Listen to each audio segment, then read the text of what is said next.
I was walking down the street on a sunny day. Hubba, hubba, hubba, hubba, hubba. A feeling in my bones says I have my way.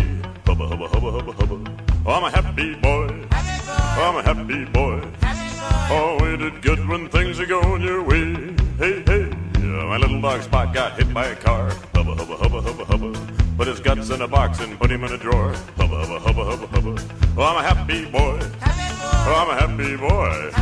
Oh, it is good when things are going your way. Hey, hey.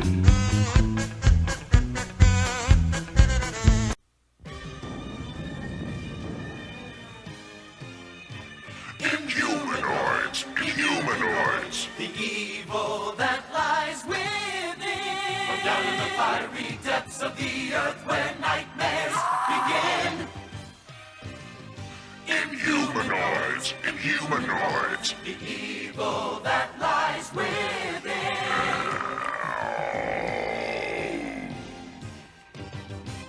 Hello everyone, and welcome to another episode of Murph's Vault. Today I'm going to talk about another toy line that Hasbro did called Inhumanoids. Now, Inhumanoids was Hasbro's third attempt in the same vein as G.I. Joe and Transformers to create a toy line and a cartoon show that they could market. Where G.I. Joe was their army soldier toy line and Transformers was their sci-fi toy line, Inhumanoids was to be their monster horror toy line. It was a pretty neat concept. The idea behind Inhumanoids was that millennia ago there was this huge battle between the evil Inhumanoids and the just good Mutors. I think they're called Mutors. I forget. I got it written down somewhere. But anyway, and this battle waged for a long time till finally the Inhumanoids were beaten and locked away underneath the earth. They couldn't be destroyed, but they were locked away. Then here we have, thousands of years later, humanity comes about, and through drilling and digging and just through greed, we release the Inhumanoids. So the Inhumanoids are released upon the planet once again. The Mutors are still around. They're not as powerful as they used to be, but since humanity released them, the Inhumanoids, it's up to humanity to stop them. So enter EarthCore and our heroes. Anyway, that's the premises. The show was very unique. Some elements were actually kind of scary for children. I'll talk about that with some of the figures and toys that I'll show you. But it just didn't air well. I remember in my market it aired on Sunday mornings and that was it. It didn't air during the week where I lived. So I don't think it really had the viewership that, say, Transformers and G.I. Joe had. And therefore it didn't have the toys. Also, the toys were very large. The figures were more, I would say about the hero figures about 6 inches tall, about the size of your modern Star Wars Black series figures, instead of the average 3 3/4 that G.I. Joe was. I'm thinking maybe if these figures were 3 3/4, they may have sold a little more, but who knows. Eventually, the toy line, actually the cartoon show was actually canceled before the toys even hit the stores. So while the toys were in the stores, they were only in there for a short time, and then the line was totally canceled. There was only the introduction series. I think it was a 3 or 4 part episode, and then they had 1 season of Inhumanoids, and then it was done. So moved on. But it's a nice little cartoon gem from the 80s that a lot of people don't know about. If you get a chance, check it out. What I'm going to do, though, is I'm going to talk about the toy line. It's not a very big toy line, but I'll go over each piece with you really quick. First off, we got the heroes. We got the members of EarthCore. They made 4 members of them. You had, let me get in the camera here, Herc Armstrong. All these heroes have a helmet that could be removed. There we go. You notice they all have a little pinhead there. And Herc Armstrong was the leader of EarthCore. He was here in his battle suit. He had a little grappling hook that you can extend out and then use this to reel it back in to match his suit's abilities in the comic book. They had 5 points of articulation. You had the legs at the hip, the arms here at the shoulder, and the head turned. That was it. Really basic, just like the Kenner Star Wars figures. But where the Kenner Star Wars figures were 3 3/4, yeah, these are about 6 inches tall. So they're the size of your Star Wars Black figures today. Anyway, so there was Herc Armstrong. Oops, oh, that went flying. All right. And then the next member of EarthCore was Dr. Bright. And of course, he had his helmet that comes off here. And there's his little pinhead, totally in scale with the armor of the body, of course. But he had these little claws that in the cartoon show he would use for digging through rock and stone. Anyway, once again, that's him. 5 points of articulation and done. Then you had the tough guy of the group, Augur. Augur here, it's kind of an organic looking suit, but hey, anyways, what they designed. He has this drill. It kind of turns here in the center, and that's all it does as an action feature. He has a helmet that comes off. I won't take this one off. But he had 5 points of articulation. He was the strong guy, the no-nonsense archetype character who was strong, tough, gruff, but had a heart of gold and not too bright. Anyway, that was his role, even though he was the one that built a lot of stuff for him. I don't know, contradiction in terms. Finally, the last character, which was Liquidator. Liquidator here has his suit, once again, 5 points of articulation, but his suit would shoot out different kinds of chemicals that he stored in his backpack. So to mimic that, they actually created this backpack that you could fill up with water, had a hose that attached to his arm, and with this button here, you could press it and water would squirt out of his hand. A pretty neat feature they had. So, and that was Liquidator, the fourth and final member of Earth Corps. Now let's get to the Mutors. We had about 3 different categories of them. I'll start with the first one here. This first one here is called Magnacore. Magnacore was actually a unique being. I don't know if you would call him a single entity or a twin entity. Basically, he represented positive and negative magnetic energy and was actually 2 creatures that could merge into one. One positive, one negative, and then they would merge into Magnacore. To mimic that, the toy actually would separate. This one was only the hollow shell that went over, but that's supposed to count for one half. The second half was right here. And then in the cartoon show, these 2 characters could merge into one. They were also used, excuse me, to capture Metlar, but we'll talk about that character later. So he was a special being. He was the only creature that could hold Metlar. There was no other way to capture Metlar. So if Metlar was a prisoner, he would be a prisoner too. Each one would stand at opposite points, and they would use their magnetic abilities to paralyze him. And that was how Metlar was kept in control. Anyway, and then we had the Granors, which were the rock people, or the granites. The first one we have, this gray one right here, is Granok, leader of the granite people. It's a neat figure, 5 points of articulation, head, arms, legs. I'm not going to do it here, but it also had the ability you could bundle him up into like a rock boulder shape and then push on him, and it would like untransform into this humanoid shape, just like in the cartoon. They tried to make different gimmicks for the toys that would match how they would change in the cartoon, and these Granoks, the Granoks, would look like boulders, but then transform into like humanoid rock people. So anyway, here is Granoks, the leader of the granite people. And then they made a generic granite, which was the same mold, but more of a beige type color. So, see them there? Okay, there we go. Pretty cool. Then we had, I guess they were the tree people, the redwoods. The red ones. They made 3 of these guys. Redland and Red Sun. Here's Redland. And the redwoods were trees that could once again transform into humanoid type creatures.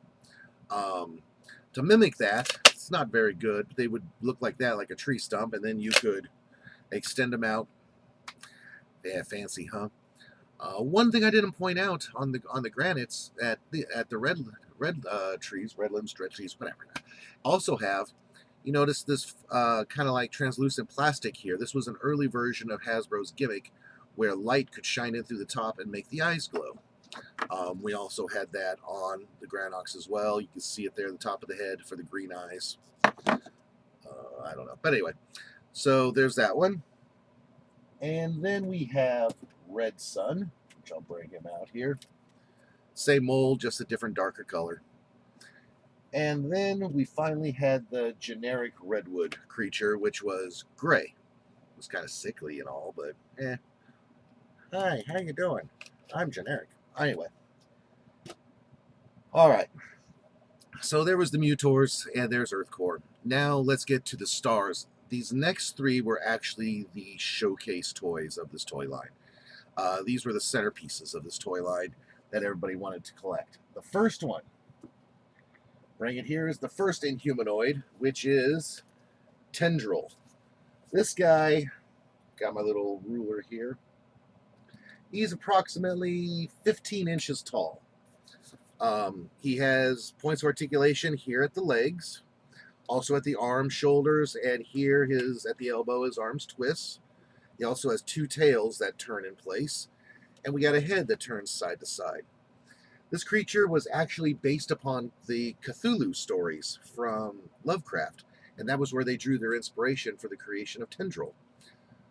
This toy, this is the first release. Once again, we have the plastic light could shine through to make his fangs here glow.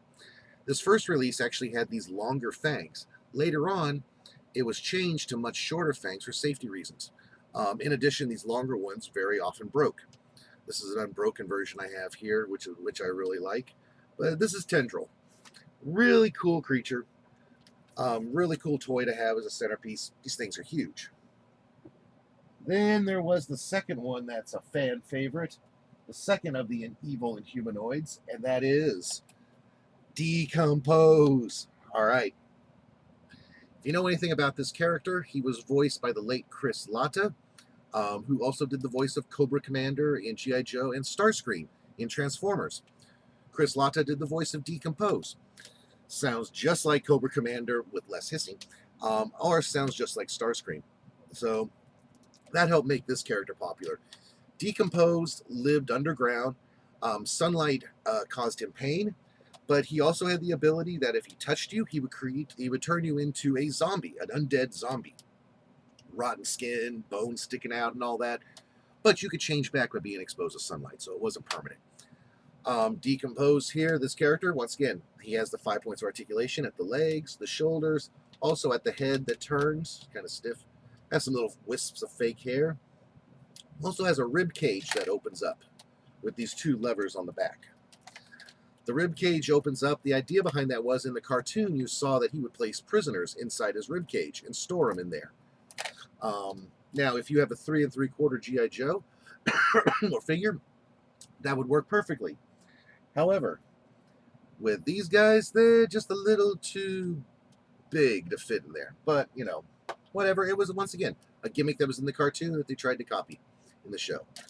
But this is Decompose. You don't really see him too much, but it is a very cool figure if you do see him. If you want to complete the line, pick him up as soon as you can, because they don't last long even on eBay. And then finally, the last character and one of the last three of the Inhumanoids is the leader of them all, which was Metlar.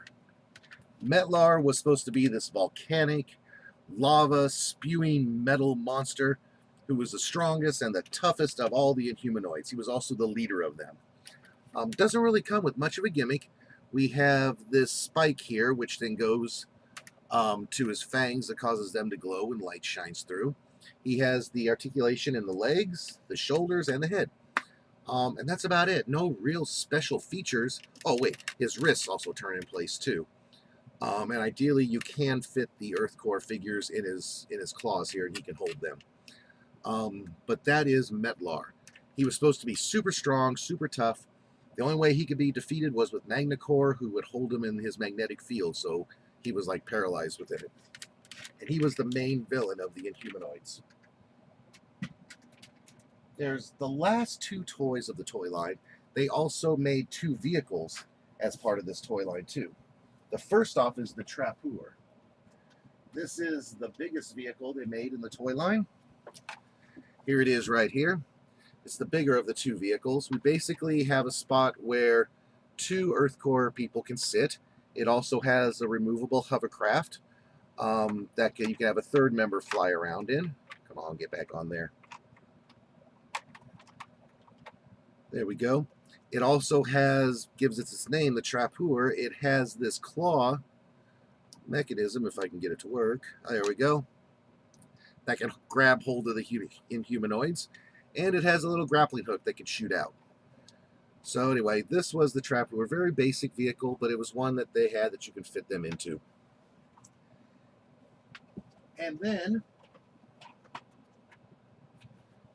there was one last vehicle they made. It was a smaller of the two. It was called the Terra Scout. Terra Scout is very basic. You could fit one Inhumanoid or one Earth Core figure in the driver's seat here. Had a roof that you could lift up to fit them in. And it had a little gun that turned in place. That was it. Not too much to it. But it was called the Terra Scout. Let me put this back. So that was it, folks. That is the Inhumanoids line. Pretty cool line. Once again, it had a lot of potential. They did have a Series 2 line of figures that they were going to release.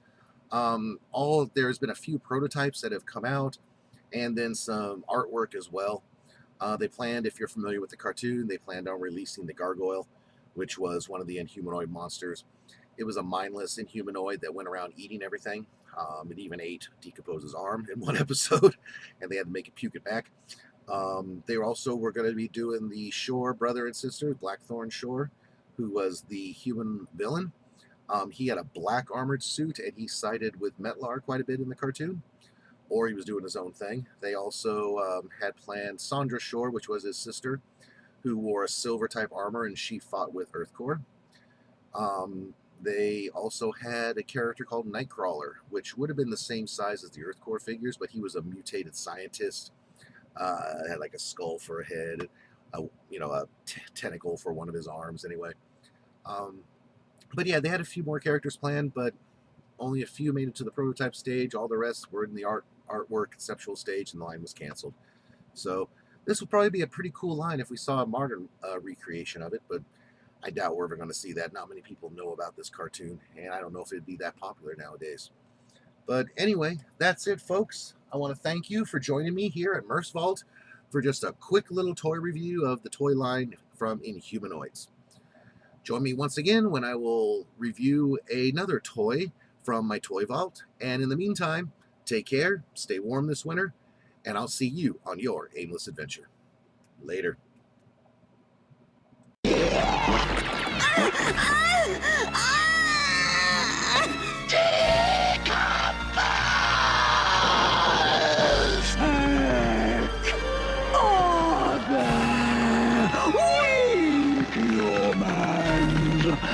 I am one with Decompose!